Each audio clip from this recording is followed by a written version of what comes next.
Welcome to WHU Inside Business. I'm Schlereth and I'm here together with Jens Rode, CEO of Tellja, one of the German market leaders in the area of online referral management programs. Jens, it's great to have you here. Yeah, thank you. Nice to be here.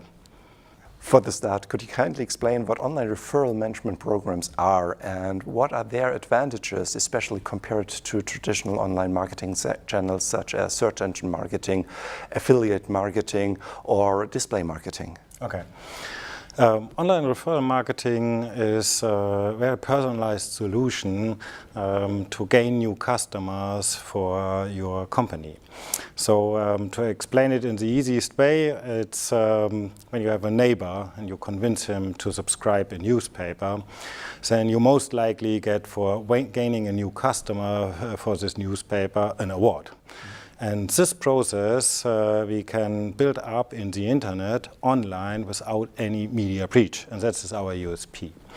And if you compare it to other sales channels in the online marketing, such as affiliate marketing or Google AdWords or display advertising, for example, then the main difference is it's a more personal way to gain new customers, and it does have a tremendous higher conversion rate compared to the other channels.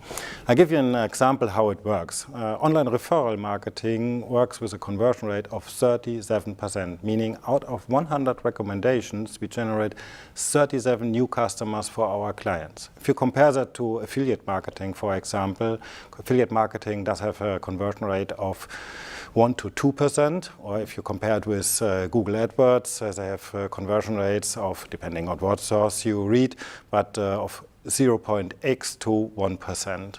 So, and here you see the clear advantage of online referral marketing. On the one hand, it does have a huge conversion rate. On the second hand, it generates up to 20% of your total online sales when you do it right. Can you give us some insights on how to implement friends recommend friends or online referral management programs in the right way? So for the first question, does the referring person needs to be a customer of the company or not? It can be both. We have clients limiting just for their own customers, and we have clients open it up for customer and friends recommend friends. Yeah. The difference is in terms of how many sales you like to generate. If you open it for interests in own customers, you generate 40% more customers, new customers for your company, as if you just limit it to only existing customers. Yeah. So it's sometimes a decision of the company itself. We always recommend to open it for everyone. So you eventually, in some instances, also allow that the referring customer is identical to the referred customer, right? No, actually, that's what we do not allow. Because if the referrer and the guy who receives the recommendation would be the same person, that's what we define as fraud. Who should receive the incentive? Is that the referring customer, the referred customer, or both of them?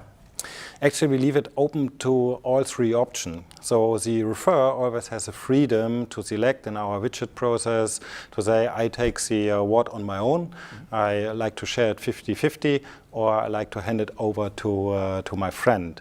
The interesting point here is when they share the award, then our conversion rate goes up from 37% to 41-42%. So you gain a few more customers because it's even more trustful when people decide to share their award.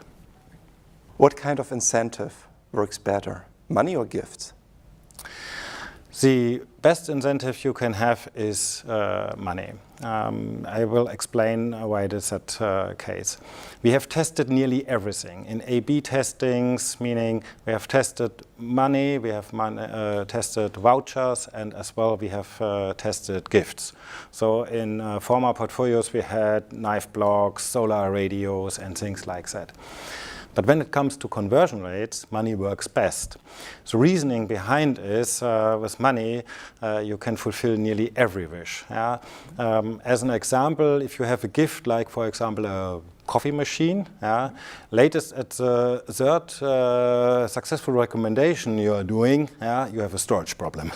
So we always recommend to go on money, because it's easy even for multi-referrers, and it's quite good to have people referring your service or your product many times, and they can earn a little bit more money with that, and that works with money the only way.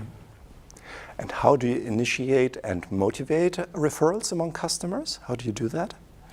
Okay, for that we have a wide span of measures to go on with.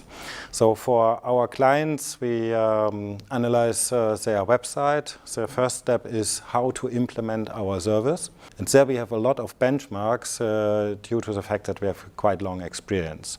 So implementation is the first big step to offer a good running MGM program. Second step is, of course, to get the existing customers aware of that there's a new MGM program. So newsletters are helpful, teasers are helpful, a homepage banner, hey, now we have a new MGM program and you should participate. All these things are helpful to get the customers aware that there's something new and to get this program running. And how about free riders, and especially also cannibalization of customers? So customers who are using referral management but would have come to your company anyway. How do you address such problems? Okay, so this is a question I get asked from nearly every company.